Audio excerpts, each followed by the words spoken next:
Eh bien, bonsoir et bienvenue sur la chaîne liée au site mécaniqueuniverselle.net, comme vous pouvez le voir en haut. Donc voilà, ça c'est l'espace, c'est mon site internet où j'essaie de démontrer que l'humanité évolue vers son ultime perfection. Cette ultime perfection, c'est un fonctionnement totalement universel, la fin des frontières, la fin de l'homme loup pour l'homme, la paix universelle, la fraternité absolue, un système totalement écologique, c'est-à-dire l'homme qui n'impacte plus du tout la planète, qui tire son énergie du soleil, du vent, etc. Voilà. La mise en commun de tout dans l'humanité. Donc l'humanité est accomplie et finie techniquement. Donc on n'a plus besoin de la faire évoluer. On a juste besoin de d'entretenir le système. Et les hommes peuvent vivre là le bonheur absolu en fait. La contemplation, plus besoin de travailler, plus besoin... Voilà, on n'est plus dans cet asservissement absurde, en fait, quand on le voit comme ça, évidemment, il n'est pas absurde, parce qu'il permet de construire cette perfection. Mais quand on réfléchit qu'on arrive sur cette planète et qu'on la quitte pour une seule fois dans notre vie, c'est une sorte de... C'est un miracle, l'existence. Et que durant cette vie, on nous met au bagne pour les 99% de la population, même les 100% de la population, parce que même les gardes-chourmes des bagnards, les chefs d'État et compagnie, ben, ils sont aussi, ils sacrifient autant leur existence à courir à droite et à gauche, à courir derrière le pouvoir, derrière des vanités, derrière des choses absurdes, bref, à gâcher leur existence. Voilà. Et donc, mais évidemment, par toutes ces combines, par toutes ces ruses de la raison, eh ben on construit cet état de perfection qui viendra dans quelques siècles. Il faudra encore quelques siècles d'évolution, mais nous avons fait la plus grande partie de notre évolution. Entre le moment où nous nous sommes séparés des autres primates pour devenir cette humanité, il y a quelques millions d'années, et puis où nous avons développé tous les progrès que nous avons mis en œuvre pour devenir ce que nous sommes aujourd'hui, eh bien on a fait la plus grande partie du chemin. Et l'espace de la perfection dont je parle, l'ultime perfection, c'est dans quelques siècles. Il faudra peut-être 3, 4, 5, 6, peut-être 10 siècles. Possiblement, c'est possible. Mais l'humanité, elle a le temps de toute manière. Mais on parviendra à cet état dont je parle, cet état d'ultime perfection. On y va et on parviendra à le réaliser. Voilà. Et l'homme pourra vivre le bonheur absolu qui est en réalité l'extase, la contemplation, l'éveil, le nirvana, peu importe comment on appelle cet état, le samadhi, mais en tout cas c'est un état, voilà, c'est l'état supérieur de l'être humain. Voilà. Alors, donc, dans ces vidéos, elle fait suite aux 3 précédentes, j'essaye de parler un petit peu de l'actualité, de ce monde tel qu'il est, de pourquoi l'humanité est dans cette violence, ce sentiment d'insécurité, ce sentiment de danger. Pourquoi on vit cela depuis les années 80? Pour ceux qui ont vécu les années précédentes, les 30 glorieuses, il y a un gros décalage à partir des années 80 qui correspond à l'époque où le capitalisme avait vaincu son adversaire, le communisme, et rentré à partir de là en toute puissance.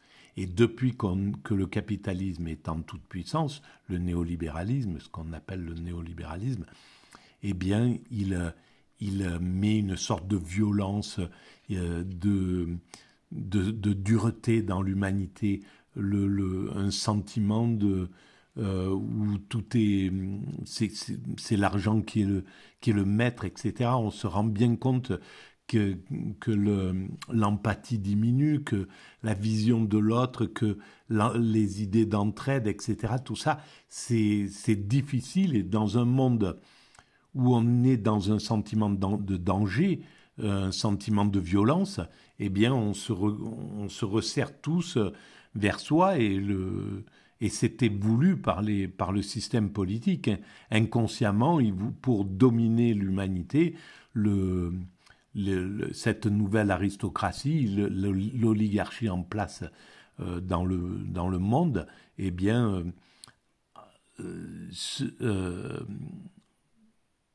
engendre ce sentiment d'insécurité, de peur, d'angoisse, etc. Et là, avec la guerre, c'en est un exemple flagrant.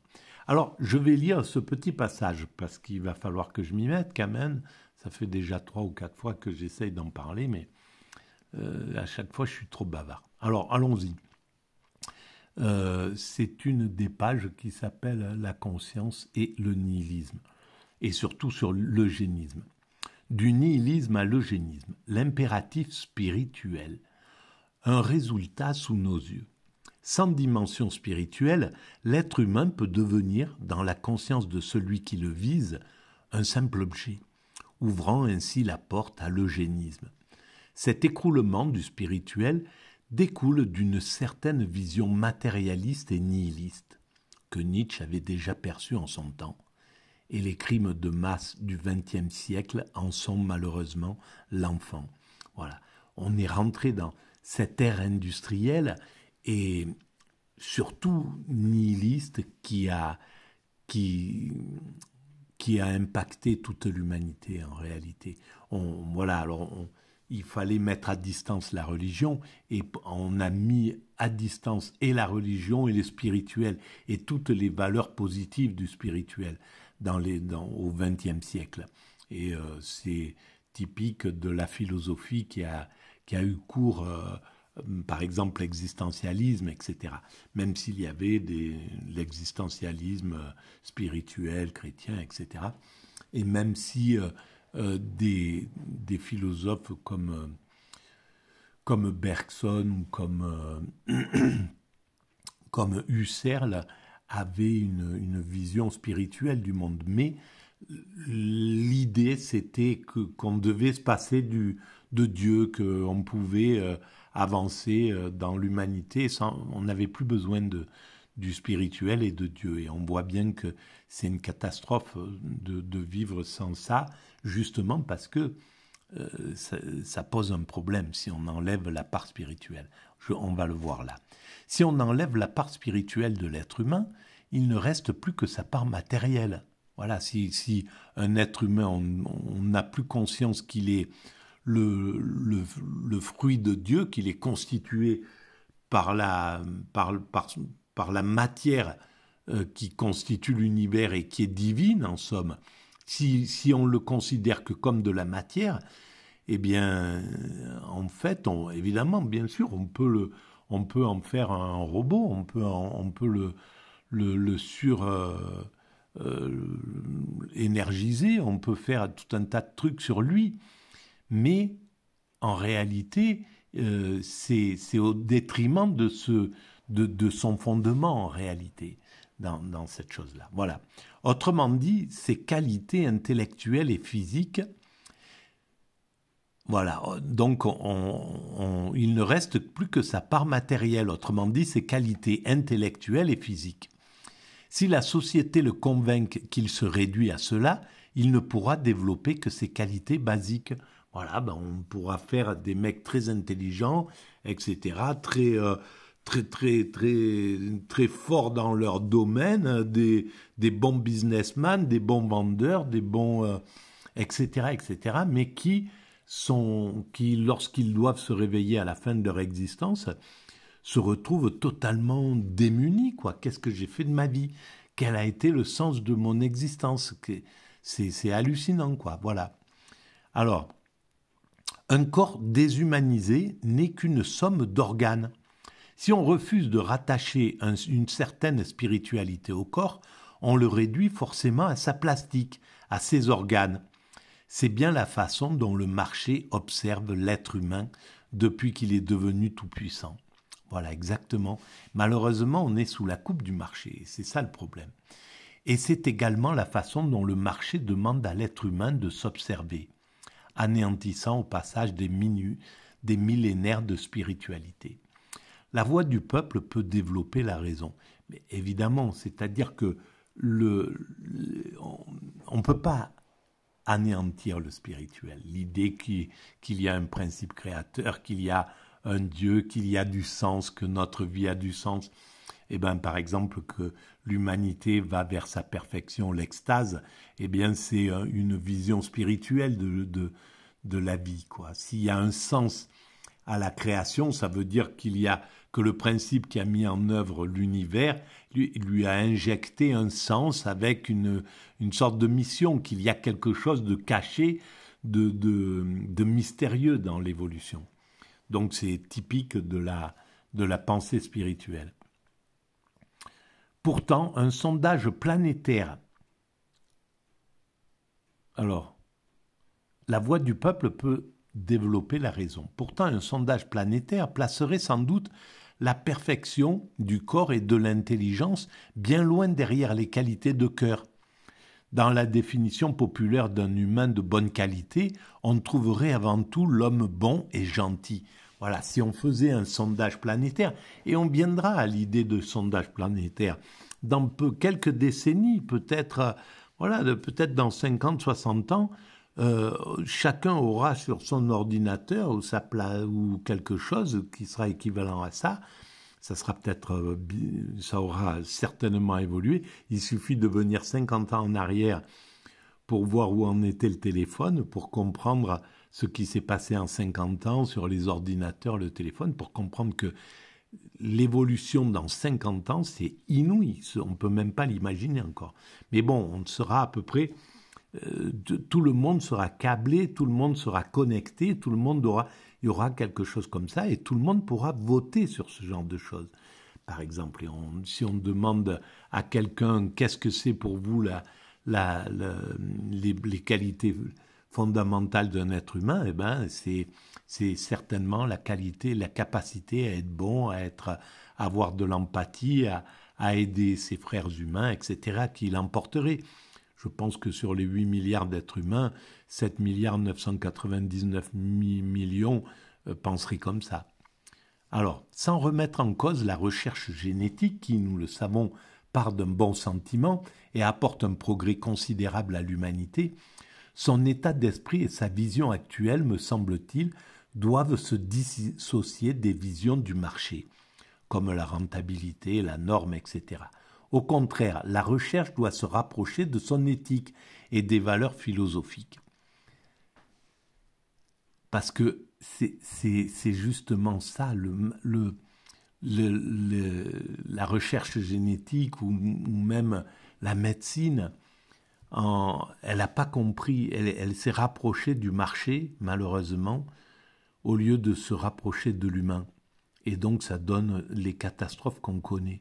C'est-à-dire, il y a plus d'essayer de comprendre, par exemple, pourquoi il existe dans l'humanité des êtres humains qui ont un chromosome supplémentaire, les trisomiques. Pourquoi ils sont présents sur l'humanité? Quel est leur apport dans l'évolution de l'humanité?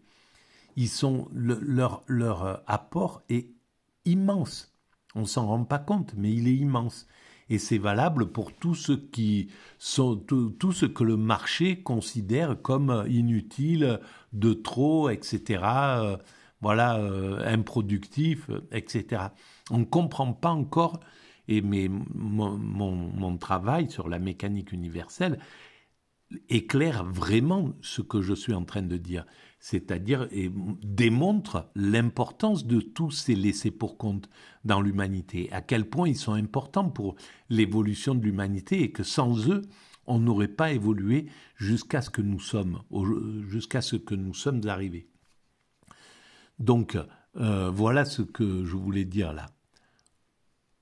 L'évolution de l'intelligence et la recherche de l'esthétique corporelle ne sont pas non plus à remettre en cause. Mais si ces notions se développent au détriment de notre capacité d'aimer, le futur risque tout simplement de se retrouver devant de sérieux problèmes à résoudre.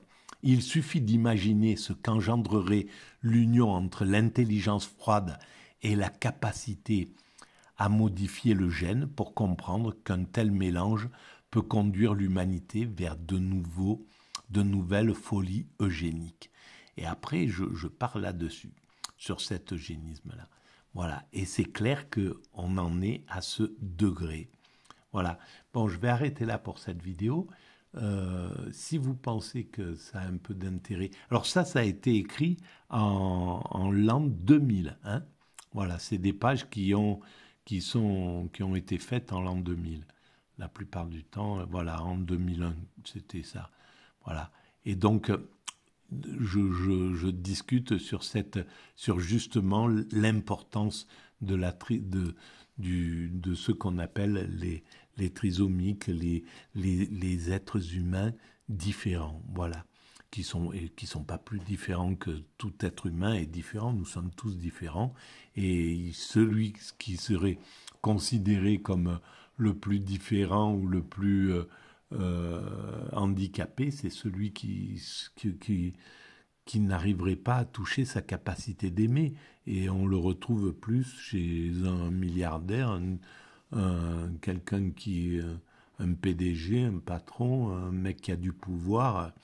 Voilà, sa capacité d'aimer est extrêmement réduite à son clan, aux riches qu'il côtoie, etc., etc. Voilà, et alors qu'un trisomique qui se pend au cou du premier venu et il lui donne tout son amour et il attire tout l'amour qu'il peut. Donc voilà, c'est quelque chose à bien comprendre. Alors voilà, si vous pensez que ça a un peu d'intérêt, cette théorie, cette philosophie naïve du devenir humain, comme je l'écris là, eh bien, vous pouvez mettre des pouces, vous pouvez vous abonner, vous pouvez vous abonner, vous pouvez aller visiter le site, donc mécaniqueuniverselle.net, dont l'index est là, hein. Voilà, ça c'est la première page. Là, il y a des vidéos. Si vous cliquez sur cette page-là, donc ici, vous arrivez sur l'espace, voilà, sur l'espace YouTube de la mécanique universelle. Voilà. Donc, pour revenir à cette théorie, vous pouvez donc mettre des pouces, vous pouvez vous abonner, vous pouvez visiter le site, vous pouvez envoyer le lien à vos amis si vous pensez que ça peut les intéresser, et vous pouvez laisser des commentaires sur les vidéos, et j'y réponds systématiquement. Voilà. Je vous remercie de votre écoute et je vous dis à très bientôt.